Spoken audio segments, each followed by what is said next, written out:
कहानी की शुरुआत होती है और हमें कामिशिरो ताकेरू नाम के एक लड़के को दिखाया जाता है जो कि एक ऑफिस वर्कर है और वो यहाँ पे दिन रात काम करता रहता है। काम करके घर आता है, घर आके वो खाना खाता है और उसकी जिंदगी इसी में अटकी हुई है। ये चीज से एक दिन काफी ज्यादा परेशान हो जाता है और घर आके अपना टीवी ऑन करके सोचता है कि क्या ये सचमुच एक कंफर्टेबल लाइफ है। मुझे यहाँ पे अपनी लाइफ से कुछ अलग करना चाहिए ताकि मैं अपने ब्रेन को रिलैक्स कर सकूं। पर तभी ये अलग ही दुनिया में ट्रांसफॉर्म हो जाता है और यहाँ पे इसके सामने कोई बैठा हुआ होता है जो कि इसे बताता है कि मैं सोलर सिस्टम के ऊपर ध्यान रखता हूँ। ताकिरू बोलता है कि इसका मतलब तुम एक एलियन हो। वैसे बताता है कि नहीं, तुम जिसे गॉड कहते हो मैं उसके आसपास हूँ और मेरा नाम सेनिन है। तुम ऐसा कह सकते हो कि मैं मिडिल मैनेजमेंट हूँ यूनिवर्स का। ताकिरू बोलता है कि ये सुनकर तो लग रहा है कि तुम जमीन से जुड़े हुए आदमी हो। ये फिर से बताता है कि ये प्लैनेट देखो, इसका नाम मेड्यूस है। इसे मैं काफी समय से हिला के ठीक करने की कोशिश कर रहा हूँ पर ये ठीक ही नहीं हो रही। इसी वजह से मुझे खुद ही यहाँ पे इसे ठीक करने के लिए आना पड़ा। मैं अब इसके ऊपर एक पानी की बूंद डालूंगा जिसके बाद वो पानी की बूंद पूरी दुनिया को ठीक कर देगी। कभी कभार पानी की बूंद पूरी दुनिया में फैल के पूरी दुनिया को ही चेंज कर देती है और वो पानी की बूंद और घनी वो तुम बनोगे मेरे लिए। तो ताकिरू कहता है कि तुम अचानक से मेरे ऊपर ये सारी चीजें नहीं थोप सकते, मैं ये तुम्हारे लिए नहीं करूंगा। पर सीनिन इसे बताता है कि तुम ऑलरेडी मारे जा चुके हो, तो अगर तुम वहां पे नहीं गए तो तुम्हारी जो सोल है वो यहाँ पे गायब हो जाएगी। इसके बाद सुन के ये कहता है कि आखिरकार तुम ये मेरे साथ कैसे कर सकते हो। ये कहता है कि चिंता मत करो, मैं तुम्हें वहाँ खाली हाथ नहीं भेजूंगा, तुम्हारी यहाँ पे जो भी इच्छा होगी मैं तुम्हें वो गिफ्ट दे दूंगा। तो अब बताओ तुम्हें क्या चाहिए, क्या तुम्हें यहाँ पे मैजिक तो नहीं चाहिए। ताकेरू बोलता है कि वो सब तो ठीक है पर मुझे एक क्यूट सी पार्टनर चाहिए जो कि मेरी दूसरी लाइफ में अच्छे से हाथ बटा सके। ये कहता है कि ठीक है, पर उसी के साथ मैं तुम्हें यहाँ पे गैदरिंग मटेरियल दे रहा हूँ जिससे तुम पैसे कमा सकते हो। साथ ही में यहाँ पे एक हैंडी बैग जहाँ पे तुम सामान स्टोर कर सकते हो। ये यहाँ पे इसकी स्किल लिख ही रहा होता है पर ताकेरू यहाँ पे गायब होने लग जाता है। तो सेनिन कहता है कि लगता है तुम्हारा टाइम आ गया, तुम्हें मैंने कुछ ज्यादा ही स्किल दे दिया, पर कोई बात नहीं, ये तुम्हारे काम आ सकते हैं। पर जो तुम्हारे पार्टनर है वो थोड़ी अजीब हो सकती है, उसकी चिंता तुम मत करो। ताकेरू कहता है कि ये सब तुम क्या बोल रहे हो। वो कहता है कि फिक्र मत करो और अपनी आंखें बंद कर लो। फिर जब ताकेरू की आंखें खुलती है तो वो देखता है कि वो एक जंगल में होता है। ये जगह एकदम सुनसान होती है। तो ताकेरू डिसाइड करता है कि वो सबसे पहले लोगों को ढूंढेगा और अपने रहने का जुगाड़ करेगा। कुछ देर चलने के बाद इसे एक विलेज दिख जाता है, पर वहां जाने से पहले ये सोचता है कि मुझे अपने खाने के लिए पैसे जुगाड़ करने पड़ेंगे। और तभी इसे याद आता है कि सीनियन ने इसे कहा था कि इसके पास गैदरिंग मटेरियल स्किल है और ये इसको यूज करने का फैसला करता है। ये अपने हिसाब से उस स्किल का नाम लेता है पर वो स्किल एक्टिव नहीं होती। ताकेरू सोचता है कि कहीं उसने मुझे बिना स्किल के तो यहाँ नहीं भेज दिया। तो ये फिर अपने स्किल को दोबारा से यहाँ पे रीनेम करता है ताकि वो एक्टिव हो जाए और ऐसे ही होता है, उसकी स्किल एक्टिव हो जाती है। यहाँ पे ये देखता है कि अलग अलग शेप में अलग अलग चीजों के नाम लिखे होते हैं, खाने के, स्किल के, दवाई के, लीव्स के, अलग अलग। और इसे एक स्टोन भी मिलता है जो काफी ब्यूटीफुल होता है। पर जब वो अपनी स्किल का यूज करके उसकी रैंक चेक करता है तो वो सी रैंक की होती है। ये चीज देखिए सोचता है ये तो बिल्कुल भी काम की नहीं है, पर बाकी जितने भी मटेरियल है मैं उन्हें ट्रेड कर सकता हूँ। चलो विलेज में चला जाए, देखते हैं कि इन सारी चीजों के मुझे यहाँ पे कितने पैसे मिलेंगे। कुछ देर के बाद हमें एक विलेज के यहाँ दिखाया जाता है जहाँ पे एक गार्ड सो रहा होता है। यहाँ पे ताकेरू उसके सामने आता है तो ये से पूछता है कि क्या तुम एक ट्रैवलर हो।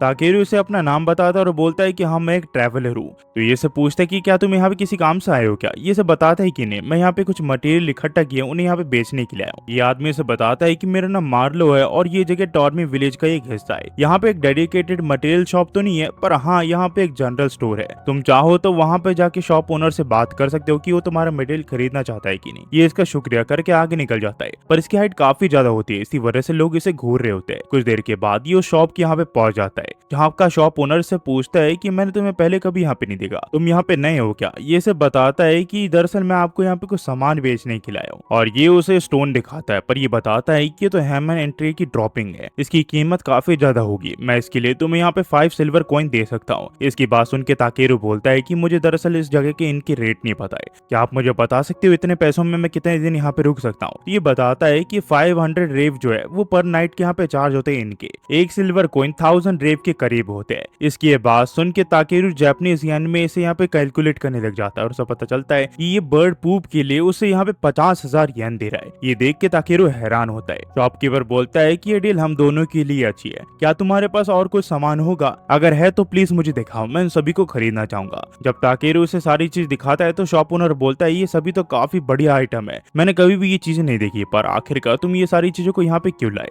ये इसे बहाना दे के बोलता है कि दरअसल मैं एक ट्रैवलर हूँ, मुझे यहाँ पे सामान मिलता है तो मैं इकट्ठा कर लेता हूँ और मुझे पता नहीं मुझे ये कहाँ मिले थे, मैं बस इसे बेचना चाहता हूँ। ये इसे कहता है कि अगर ऐसी बात है तो मेरे पास तुम्हारे लिए काम है, क्या तुम ईस्टर्न माउंटेन जाके मेरे लिए मिथरिल और कुछ और लेके आ सकते हो क्या। ताकेरू उससे पूछता है कि क्या आपके पास उस जगह का मैप होगा क्या। ये इसे बोलता है कि हाँ मेरे पास उसका मैप है और उन सभी आइटम के मैं तुम्हें 3,60,000 रेव देना चाहूंगा, पर हाँ ध्यान से जहाँ तुम जाओगे वहाँ पे काफी खतरनाक मॉन्स्टर रहते हैं तो तुम्हें सावधान रहना पड़ेगा। इसकी ये बात सुन के ताकेरू थोड़ा सा घबरा जाता है, पर कुछ देर के बाद वो यकीन को बुक कर लेता है और अपनी सांस में सांस लेता है और सोचने लग जाता है कि इस दुनिया में क्या करे। तभी यहाँ पे एक स्टाफ आ जाती है हॉट वाटर लेके, जिससे अपने शरीर को पो सकता है और ये जितनी बार भी मंगाएगा हर बार इसे यहाँ पे 30 रेव देने पड़ेंगे। ताकेरू फिर इस लड़की से पूछता है कि क्या तुम्हारे यहाँ पे बाथटब है क्या, पर वो इसे बताती है कि बाथटब और ये सारी चीजें तो नॉबल्स यूज करते हैं, आम लोग तो अपने आप को सिर्फ पोंछ के ही काम चला लेते हैं। इसकी ये बात सुन के ताकेरू सोचता है कि यहाँ पे एक बाथटब नहीं है, आखिरकार मेरा क्या होगा। पर तभी वो लड़की से बताती है कि मैंने सुना है कुछ मैजिशियन लोगों को यहाँ पे अपने मैजिक से क्लीन कर देते हैं। इसकी ये बात सुन के ताकेरू को एक आइडिया आता है कि वो भी शायद इस मैजिक को यूज कर सकता है, तो ये इस लड़की को इस इन्फॉर्मेशन के लिए शुक्रिया करता है और 300 रेव दे देता है। ये लड़की भी इस चीज से खुश हो जाती है कि उसकी यहाँ पे एक मालदार पार्टी आई है, पर रूम बंद करने के बाद यहाँ पे अपनी क्लीन मैजिक यूज करता है जिससे ये पूरी तरह क्लीन हो जाता है। पर ताकेरू बोलता है कि ये काफी ज्यादा कन्वीनियंट है, पर मैं एक बात लेवर हूँ, मुझे यहाँ पे बात जरूर से चाहिए। हमें फिर अगले दिन दिखाया जाता है जहाँ पे ताकेरू अपनी स्किल का यूज करके सामानों को इकट्ठा कर रहा होता है। तभी उसे एक फेड का निशान देखता है जो कि उसने पहले नहीं देखा होता है। जब वो उस जगह जाके देखता है तो उसे यहाँ पे एक स्केलेटन की बॉडी मिली होती है जो कि पूरी तरह कंपोज हो चुकी होती है। ये चीज देख के ये थोड़ा डर जाता है, पर जब ये अपनी स्किल का यूज करके इसका पता लगाता है तो उसे पता चलता है कि एक सिक्योरिटी कॉप था जिसकी रैंक ई थी।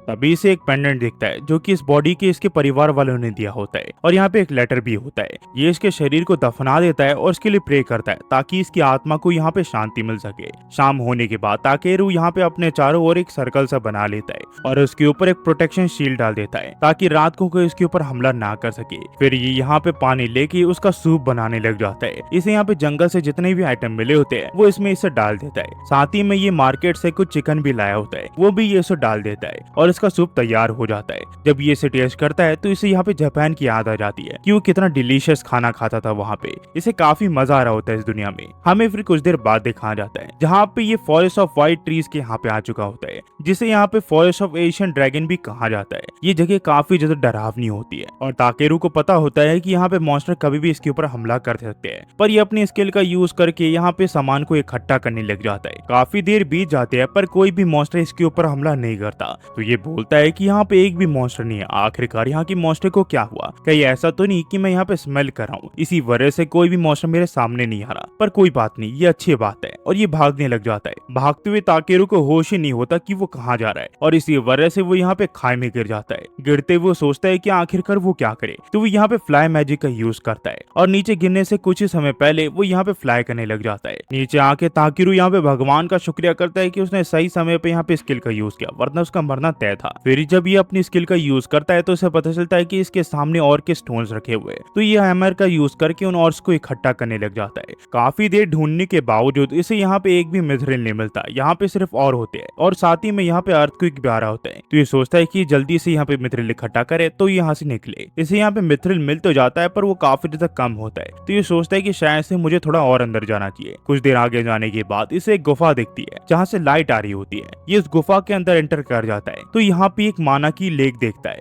ये इसके ऊपर अपनी स्किल का यूज करता है तो इसे पता चलता है कि एंशिएंट ड्रैगन का वाटर लेयर है और इस जगह की रैंक डबल एस है। ये सोचता है कि अगर ये एंशिएंट ड्रैगन की वाटर लेयर है और यहाँ पे माना भरा हुआ एंशिएंट ड्रैगन का, तो इसका मतलब यहाँ पे एंशिएंट ड्रैगन भी हो सकता है। एंशिएंट ड्रैगन इसे आवाज तो लगाता है पर ये सोचता है कि चलो पानी पिया जाए और ये उसे पूरी तरह इग्नोर कर देता है। वो ड्रैगन इसके सामने आ जाता है और उसे बोलता है कि क्या तुम्हें मेरी बात सुनाई नहीं दे रही, तुम यहाँ पे क्या करने के लिए आए हो। ताकेरू इसे बोलता है कि मुझे माफ कर देना, मैं बिना परमिशन के आपके घर में आ गया, मुझे ऐसा नहीं करना चाहिए था। और ये इसके सामने झुक जाता है, पर ये मन ही मन सोच रहा होता है कि मुझे कभी नहीं लगा था कि मैं एक ड्रैगन के सामने झुकूंगा। ये फिर इस ड्रैगन को अपना पूरा नाम बताता है और उसे बोलता है कि इसे मिलकर काफी अच्छा लगा। पर वो ड्रैगन इसे बोलता है कि तुम्हारे अंदर से मुझे काफी ताकतवर मैजिक महसूस हो रही है। ताकेरू बोलता है कि मुझे पता नहीं आप ये क्या कह रहे हो, पर जो भी अच्छी बात है। ये इसे बोलता है कि तुम्हारी जो ताकत है वो मेरी ताकत को यहाँ पे राइवल कर रही है। तो ताकेरू से पूछता है कि आप ही एंशिएंट ड्रैगन हो जो जो कि इस लेयर के मालिक हो। ये इसे बताता है कि हाँ, और मेरा नाम वॉल्डियोस है और ताकेरू मुझे यहाँ पे तुम्हारी मदद की जरूरत है, मुझे यहाँ पे तुम्हारी ताकत चाहिए। ये पूछता है कि आपका मतलब क्या है। ये सब बताता है कि मैं तुम्हारी ताकत का यूज करके शायद से अपने बच्चे को रिवाइव कर सकूं। ताकेरू पूछता है कि आपके कहने का मतलब क्या है। ये सब बताता है कि जरा आसपास देखो, यहाँ पे माना भरा पड़ा है, इसी वजह से मेरा जो अंडा है वो यहाँ पे हैच नहीं हो पा रहा। पर हाँ, मैं ये तुमसे फ्री में नहीं मांग रहा हूँ, इसके बदले में मैं तुम्हें यहाँ पे अच्छी क्वालिटी की मिथरिल दूंगा। इस चीज से ताकेरू अग्री कर जाता है और पूछता है कि आखिरकार अंडा कहाँ पे है। तो वो ड्रैगन इसे वो अंडा पकड़ा देता है और इसे समझ नहीं आता कि आखिरकार इस अंडे को कैसे हैच करे। तो ये इसे बताता है कि तुम्हें अपने मैजिक को उसके अंदर पोर करने की जरूरत है, जैसे तुमने यहाँ पे इस लाइट को निकाला है। तो ताकेरू उसके अंदर अपनी हीट डालने लग जाता है, यानी कि अपने माना को, जिससे वो अंडा यहाँ पे गर्म होने लग जाता है। पर इसकी ताकत इतनी ज्यादा होती है ताकेरू यहाँ पे लगभग मरी जाता है। और तभी इसके सामने सेनिन जैसा एक अजीब सा प्राणी आता है जो कि इससे बोलता है कि तुम सचमुच काफी अलग और काफी वियर्ड हो। नॉर्मल इंसान अगर ड्रैगन को देखे तो यहाँ पे बेहोश हो जाते हैं या फिर अपनी जान की भीख मांग के वहाँ से भाग जाते हैं, पर तुम बिल्कुल अलग हो। तुमने इस जगह के लॉज आते ही यहाँ पे तोड़ दिए। मैं इस प्लेनेट को हजारों सालों से चलाते हुए आ रहा हूँ, पर तुम्हारे आते ही तुमने यहाँ पे सारी चीजें 360 डिग्री घुमा दी है, सारी चीजों को तुमने बदल दिया है। सचमुच ये काफी ज्यादा रिडिकुलस है, आखिरकार वो तुम्हें ऐसी ब्लेसिंग कैसे दे सकता है।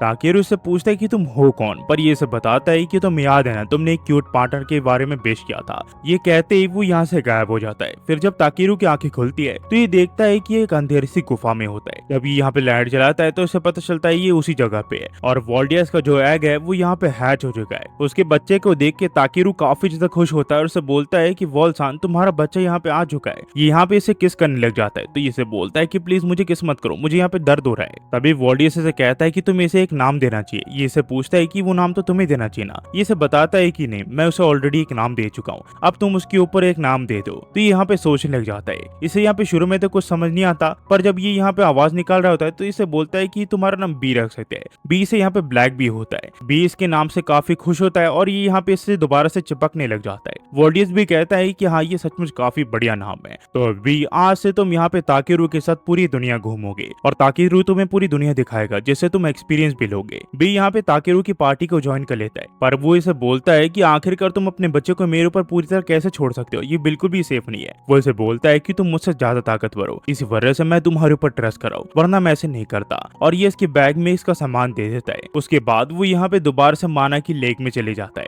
ताकेरू फिर इसे पूछता है कि क्या तुम मेरे साथ मटेरियल इकट्ठा करने की जर्नी पे जाना चाहोगे क्या। बी से यहाँ पे चिल्लाते हुए बोलता है कि हाँ, ये जाना चाहेगा। तभी ये इसे बोलता है कि नहीं, पर उससे पहले तुम्हारी साफ सफाई जरूरत है, और ये इसके ऊपर यहाँ पे क्लीन मैजिक यूज कर देता है। एपिसोड की शुरुआत होती है और हम देखते ताकेरू को जो कि बी को लेकर गुफा से बाहर आ जाता है, और ये पहली बार होता है जो बी ने यहाँ पे इतना खुला आसमान देखा होता है। इसी वजह से वो यहाँ पे हवा में उड़ने लग जाता है। तो ताकेरू कहता है कि नीचे आ जाओ, हमें यहाँ से चलना चाहिए। पर जब ये देखता है कि यहाँ पे अंधेरा होने वाला है तो ये फैसला करता है कि ये दोनों आज यहीं पे रुकेंगे, और ये इस बारे में बी को भी बता देता है। ताकेरू फिर एक ग्लास का यूज करके अपने आइटम बॉक्स से यहाँ पे माना वाटर निकालने लग जाता है जो कि डबल एस रैंक का होता है, और ये यहाँ पे वॉल्डियोस का वाटर होता है। ये इस पानी को यहाँ पे बी को देता है और वो इसे पी लेता है। दरअसल बी को ग्रो होने के लिए जो वॉल्डियोस का पानी है वो पीना ही पड़ेगा, इसलिए वॉल्डियोस ने इनके निकलने से पहले जो ताकेरू का आइटम बॉक्स था उससे अपने यहाँ पे लेक को कनेक्ट कर लिया, ताकि वो बी को जब चाहे तब यहाँ पे माना वाटर दे दे। पर जब ये दोबारा से बी को माना वाटर देता है तो बी उसे वापस कर देता है और उसे पीने के लिए कहता है, जिसके लिए ये इसका शुक्रिया करता है और ये इस माना वाटर को पी लेता है। कुछ देर के बाद यहाँ पे रात हो जाती है तो ये यहाँ पे अपनी क्रिस्टल की प्रोटेक्शन बाहर निकाल लेता है। ये तीन तरफ यहाँ क्रिस्टल रखता है, जिस वजह से यहाँ पे इसका चारों ओर यहाँ पे एक प्रोटेक्शन सी बन जाती है। पर इसे याद आता है कि उस शॉपकीपर ने इसे एक इंसाइक्लोपीडिया दिया था जिसमें यहाँ पे लिखा हुआ था कि क्रिस्टल इस दुनिया में काफी ज्यादा रेयर है और उन्हें बनाने का प्रोसेस काफी ज्यादा कठिन होता है। पर जब ये यहाँ पे ध्यान से फोकस करता है तो हम देख पाते हैं कि यहाँ पे ये फायर क्रिस्टल को जनरेट कर देता है और बिना टाइम गवाए वो फायर क्रिस्टल का यूज करके यहाँ पे कैंप फायर जला देता है, जो देख के यहाँ पे बी भी हैरान हो जाता है कि आखिरकार ताकेरू क्या क्या करना चाहता है। ये फिर यहाँ पे कुछ देर रुकने के बाद अपने लिए अपना खाना तैयार कर लेता है और प्रे करके अपने खाना शुरू ही करने वाला होता है, पर यहाँ पे बी उसे देखने लग जाता है। तो ये इससे कहता है कि क्या तुम इसे खाना चाहते हो। वो यहाँ पे इस हाँ में इशारा देता है तो ताकेरू उसे सूप पकड़ा देता है। ये कह कि ये गरम है तो थोड़ा सावधानी से खाना, पर भी एक ड्रैगन है, उसे कुछ समझ नहीं आता कि गरम क्या है, इस वजह से वो उसे गरम गरम पी लेता है, जिस वजह से उसका मुंह जल जाता है। ताकेरू फिर इसके लिए उस सूप को यहाँ पे ठंडा करता है ताकि कि बी उसे आराम से पी सके।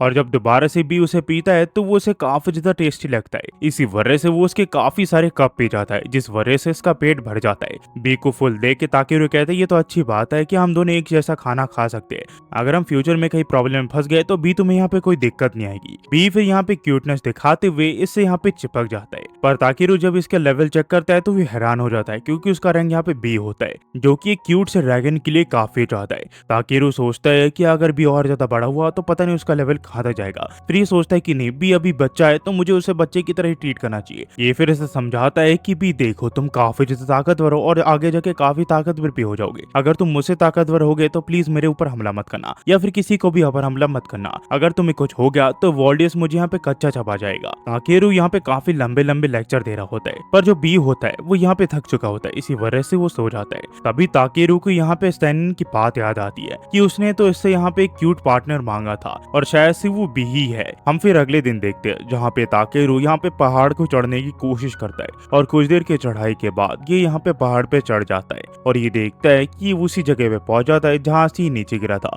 पर यहाँ पे जो ट्रीज होते हैं वो बिल्कुल नॉर्मल हो चुके होते हैं, ये पहले जैसे बिल्कुल भी डरावने नहीं लग रहे होते। तो ताकेरू सोचता है कि ये अच्छा ही हुआ, अब मैं आसानी से यहाँ से जा सकता हूँ। पर जो बी होता है वो यहाँ पे इधर उधर टहल रहा होता है और वो यहाँ पे थोड़ा आगे निकल जाता है। कुछ देर के बाद वो दोबारा से इसकी तरफ आता है और उसकी पीठ के पीछे छुप जाता है। ये उसे पूछता है कि क्या हुआ, तो बी एक तरफ इशारा करता है। ताकेरू फिर अपने एनिमी डिटेक्शन स्किल को एक्टिव कर देता है, जिससे ये देखता है कि यहाँ पे काफी सारे एनिमी होते हैं। ये सोचता है कि शायद से पिछले बार उन्होंने मुझे नोटिस नहीं किया क्योंकि मुझसे स्मेल आ रही थी, पर शायद से वो कुछ रीजंस की वजह से यहाँ पे अब जा चुकी है और अब वो इसीलिए मेरे ऊपर एक साथ हमला करने के लिए आए। सिचुएशन यहाँ पे खराब ही थी, तभी अचानक से इसके पीछे एक सी रैंक का रॉक फैल्कन आ जाता है, जो कि दिखने में काफी ताकतवर लग रहा होता है। पर ताकेरू ने अभी अभी वॉल्डियोस को देखा होता है, तो ये फैल्कन उसके सामने कुछ नहीं होता। तभी इसकी नजर इसके लेग पे जाती है और ये सोचता है इसका तो यहाँ पे लेग पीस बन सकता है, ये सचमुच काफी डिलीशियस बनेगा, मुझे किसी भी हाल में इस फैल्कन को पकड़ना पड़ेगा। तो ताकेरू यहाँ पे डिफेंस के साथ यहाँ पे अटैक मोड भी सेट कर देता है और जैसे ही वो फैल्कन इसके ऊपर हमला करने के लिए आता है, ये उन क्रिस्टल्स को उसके ऊपर फेंक देता है और इस वजह से वो फैल्कन मारा जाता है। ये खुश होता है कि अब इसे यहाँ पर रात को चिकन खाने को मिलेगा। पर तभी यहाँ पे बी उन दुश्मनों के ऊपर इशारा करता है जिसे यहाँ पे इसने डिटेक्ट किया था,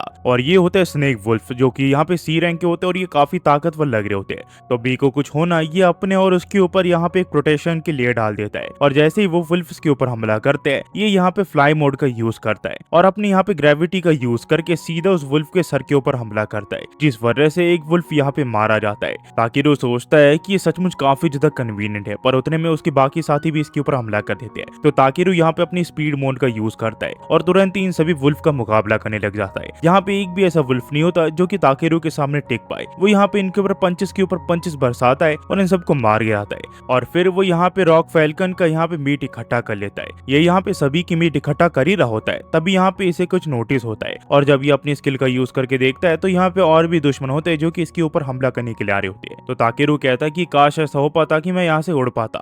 इसकी ये बात सुन के यहाँ पे बी पूरी कोशिश करता है ताकि वो ताकेरू को उड़ा के यहाँ से ले जा सके। इसकी मदद करने के लिए ताकेरू यहाँ पे एंटी ग्रेविटी मैजिक का यूज करता है, जिस वजह से ये दोनों ही हवा में उड़ने लग जाते हैं। इतना ऊपर अपने आप को देख यहाँ पे ताकेरू घबरा जाता, कहता है कि मैं एक इंसान हूँ बी, तुम्हें मुझे यहाँ पे आराम से यहाँ पे लेना चाहिए, वरना यहाँ पे मारा जा सकता हूँ। और ऐसा ही होता है, बी इसे गलती से यहाँ पे ड्रॉप कर देता है और ताकेरू यहाँ पे नीचे गिर के बेहोश हो जाता है। जब उसे होश आता है तो बी यहाँ पे उसका चेहरा चाट रहा होता है। ये इसे पूछता है कि बी आखिरकार तू मुझे कहाँ पे ले आया, लगता है हम अपनी प्लेस से काफी ज्यादा दूर आ गए। चलो जो भी हो, इस रास्ते का यूज करके हम दोबारा से टाउन के यहाँ पे पहुंच सकते हैं, पर बी तुम्हें यहाँ पे ध्यान रखना पड़ेगा, मैं एक इंसान हूँ और मैं काफी नाजुक हूँ, मैं जल्दी मारा जा सकता हूँ। पर ये यहाँ पे इसकी बात समझ नहीं पाता। तो यहाँ पे ताकेरू इसे कहता है कि मैं ये कहना चाहता हूँ कि आगे भी मैं तुम्हारे ऊपर भरोसा करूंगा, तो प्लीज मेरी हमेशा हेल्प करते रहना। इसकी बात सुन के भी यहाँ पे एक्साइटेड हो जाता है और सीधे इसके पेट में गुड़गुड़ करने लग जाता है, जिस वजह से इसे दर्द तो होता है, पर ये लोग अपने सफर में आगे बढ़ जाते हैं। ताकेरू फिर से बताता है कि हमें उस विलेज तक पहुंचने में करीब 1 दिन लगेंगे। पर जो बी होता है वो इसकी छड़ी में इंटरेस्टेड होता है। ये फिर जब अपनी छड़ी को देखता है तो उसे पता चलता है कि ये डबल एस रैंक की है।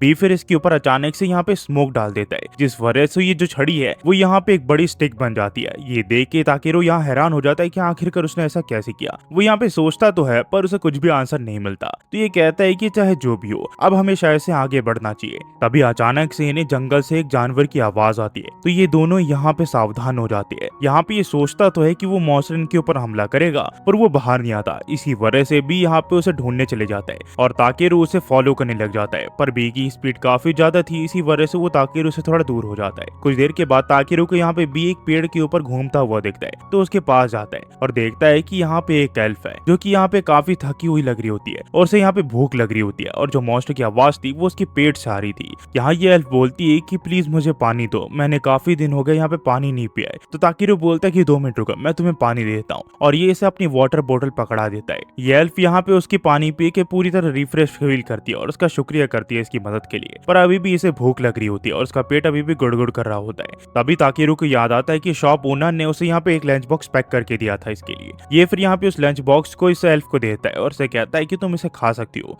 लंच बॉक्स देखते ही ये बिना रुके उसके खाने को खाने लग जाती है। इसने काफी दिनों के बाद इतना डिलीशियस लंच बॉक्स खाया होता है, इसी वजह से ये कहती है कि अब मैं भगवान के पास चैन से जा सकती हूँ। ये इसे कहता है कि तुम्हें भगवान के पास जाने की कोई जरूरत नहीं है, पर मैं तुमसे एक सवाल पूछना चाहता हूँ। ये बोलती है कि पूछो। तो ये कहता है कि मुझे पता है कि तुम विलेज से दूर हो, पर इतने भी नहीं कि तुम्हारा राशन खत्म हो जाए। ये बताती है कि दरअसल वो इसलिए क्योंकि मैं यहाँ पे जल्दबाजी में थी, इसी वजह से मैं खाना लाना भूल गई। तो ये कहता है कि कम से कम तो यहाँ पे लंच बॉक्स पैक कर सकती है, बेशक तुम एक एडवेंचर नहीं हो तब भी। ये ऐसी चीजों को एक्सप्लेन करने की कोशिश करती है, पर इसके शरीर से काफी बदबू आ रही होती है। पर ताकेरू उसकी स्मेल सह नहीं पा रहा होता। वो कहता है कि मैंने तो सुना था कि एल्फ के यहाँ पे मिंट और फ्लावर की स्मेल आती है, पर तुम्हारे अंदर से तो बदबू आ रही है। ये ऐसे बोलती है कि वो इसलिए क्योंकि मैंने यहाँ पे काफी दिनों से नहाया नहीं है, मैं यहाँ पे कैंपिंग में थी। पर चाहे जो भी हो, अब मेरे जाने का समय हो गया है। तुम्हारा शुक्रिया, तुमने मेरी जान बचा ली, पर हाँ मैंने अब तक तुम्हारे रूडनेस के लिए तुम्हें माफ नहीं किया है। और ये कह के ये एल्फ यहाँ से चले जाती है। तो ताकेरू और बी भी इसे यहाँ पे गुड बाय कहते हैं, और उसके बाद ताकेरू यहाँ पे सामान इकट्ठा करने लग जाता है। कुछ देर सामान इकट्ठा करने के बाद ताकेरू और बी यहाँ पे दोबारा से अपनी जर्नी शुरू कर देते हैं, और थोड़ी देर चलने के बाद ये लोग जंगल के बाहर आ जाते हैं। बाहर आने के बाद यहाँ बी से बताता है कि दूर से यहाँ पे एक घोड़ा गाड़ी आ रही है, पर जब ये लोग पास जाके देखते हैं तो वो घोड़ा गाड़ी नहीं होती, वो यहाँ पे यूनिकॉर्न होता है। ताकेरू ये देख के शॉक होता है कि इस दुनिया में गाड़ी को यहाँ पे घोड़ा नहीं, यहाँ पे एक यूनिकॉर्न खींच रहा है। पर जब ये आदमी ताकेरू को चलते हुए देखता है तो वो उसे पूछता है कि आखिरकार तुम कहाँ जा रहे हो। ताकेरू इसे बताता है कि दरअसल मैं यहाँ पे तौरमी विलेज के यहाँ पे जा रहा हूँ। वो आदमी इसे बताता है कि वहाँ पे मैं भी जा रहा हूँ। तभी इसकी बीवी बच्चे भी यहाँ पे बाहर आ जाते हैं, जो कि इसे देख के इसे पूछते हैं कि क्या तुम एक मजिशियन हो क्या। पर ये इन्हें करेक्ट करके बोलता है कि नहीं, मैं एक गैदर हूँ, मैं यहाँ पे सामान इकट्ठा करके बेचता हूँ। ये आदमी फिर भी हैरान होकर बोलता है कि तुम्हें पता है गैदर इस जगह में काफी ज्यादा रेयर है। ये फिर इसे कहता है कि अगर तुम चाहो तो मैं तुम्हें तौरमी विलेज तक छोड़ सकता हूँ। पर ताकेरू बोलता है कि नहीं, मैं यहाँ पे काफी ज्यादा पड़ा हूँ, मैं आपकी ट्रॉली पे नहीं आ पाऊंगा। पर ये बोलता है कि नहीं नहीं, तुम हमारे ट्रॉली में आ जाओगे, तुम्हें चिंता करने की कोई जरूरत नहीं है। ये फिर इसे इसके परिवार का नाम बताता है। इसका नाम पोरून होता है, इसकी वाइफ का नाम मेलिसा, इसकी बेटी का नाम केन और इसकी बेटी का नाम यूनून होता है। ये लोग खुशी खुशी इसे यहाँ पे अंदर बुला लेते हैं। ये दोनों फिर ताकेरू को बताते हैं कि दरअसल हमने यहाँ पे ये कसम खा रखी है कि किसी की यहाँ पे हमें मदद करने को मौका मिलेगा तो हम उसकी मदद करेंगे। तभी यहाँ पे जो एलजे की बेटी होती है वो उसे यहाँ पे एक चीज बना के देती है। पर ताकेरू ने कहता है कि मेरे हिसाब से आपको केयरफुल रहना चाहिए, आप अपने परिवार के साथ यहाँ पे ट्रैवल कर रहे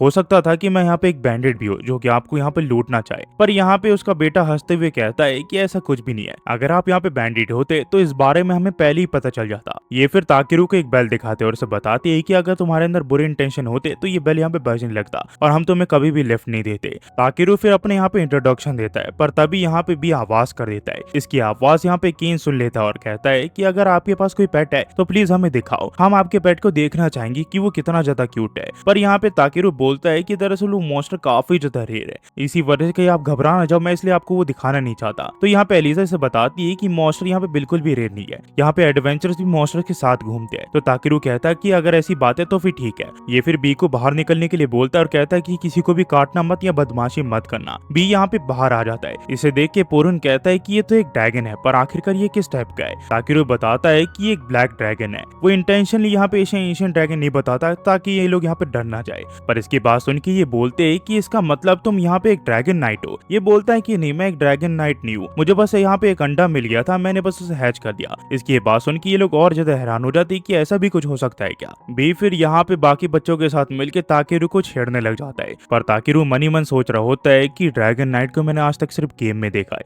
मैं जरूर से एक बार उससे मिलना चाहूंगा इस दुनिया में। कुछ देर के बाद यहाँ पे रात हो जाती है, तो ये लोग एक जगह रुकने का फैसला करते हैं और ताकेरू एक जगह में काफी सारे स्टोन लगा देता है। वो इन सभी को बताता है कि स्टोन से यहाँ पे मॉन्स्टर पास में नहीं आएंगे और अगर कोई कोई भी पास आया तो बी यहाँ पे हमें अलर्ट कर देगा। इसकी बात सुन के सभी लोग यहाँ पे रिलीफ लेते और कहते हैं कि सचमुच एक ड्रैगन होना काफी कन्वीनियंट होता है। यहाँ पे फिर एलिजा कहती कि चलो मैं सभी के लिए खाना बना देती हूँ, पर ताकिरू कहता है कि मैं शुक्रिया करने के तौर पर आप सभी को यहाँ पे अपने हाथ से खाना बना के खिलाना चाहता हूँ। और ताकिरू यहाँ पे खाना बनाने लग जाता है। इसका खाना कल जैसा ही होता है, पर इसके साथ इसने यहाँ पे वेजिटेबल सैलेड्स भी लगा दिए होते हैं, जो कि एक अलग डिश होती है। ये देख के सभी हैरान होते हैं कि आखिरकार ताकिरू ने किस तरह की डिश बनाई होती है, और वो काफी अच्छी स्मेल कर रही होती है। ताकिरू फिर सभी को कहता है कि प्लीज बैठिए, मैंने खाना बना दिया है, आप इसे टेस्ट कर सकते हो। और जब ये सभी इस खाने को टेस्ट करते हैं तो इन्हें काफी अच्छा लगता है। पर तभी ताकिरू की नजर पौरून पे जाती है, जिसका चेहरा देख के उसे उदास उदास सा फील हो रहा होता है। तो ताकिरू इनसे पूछता है कि क्या आपको खाना पसंद नहीं आया क्या? पर वो इसके सामने रोते हुए बोलता है कि दरअसल इतने लंबे सफर में हम सिर्फ ब्रेड ही खा रहे थे,